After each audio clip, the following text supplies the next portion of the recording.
আমি আবারও একটা ছোট চোকার বানাচ্ছি, সেটার জন্য আমার প্রয়োজন হচ্ছে পাটের দড়ি। আর এই যে ছোট সাদা অংশটা দেখছো সেটা হচ্ছে অ্যাক্রিলিকের ঢাকনার, ছোট বোতলের ঢাকনার অংশ।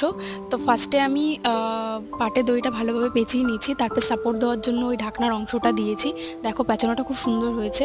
তারপরে আমি কালো টার্সেল দিয়ে সাইডে ভালোভাবে ব্যাকগ্রাউন্ডটা দিয়ে দিয়েছি, কারণ দেখতে কেমন একটা লাগছিলো। তারপরে আমি মল্ডেড ক্লে দিয়ে একটা খুব জানা পরিচয় ফুল, সেটা কি বলো তো, গেস করো তো, কমেন্টে কিন্তু আমাকে বলবে যে আমি কি ফুলের শেপ দিচ্ছি এটা। তো প্রথমে আমি ছোট ছোট করে গোল গোল পাকিয়ে নিয়েছিলাম, তারপর একটা একটা করে ফুলের পাপড়িগুলো তৈরি করে নিলাম। এখন আমি ফেভিকল আঠা দিয়ে পুরো ফুলের শেপটা করে নিয়েছি। আচ্ছা, আমাকে কিন্তু কমেন্টে জানাবে যে এটা কি ফুল।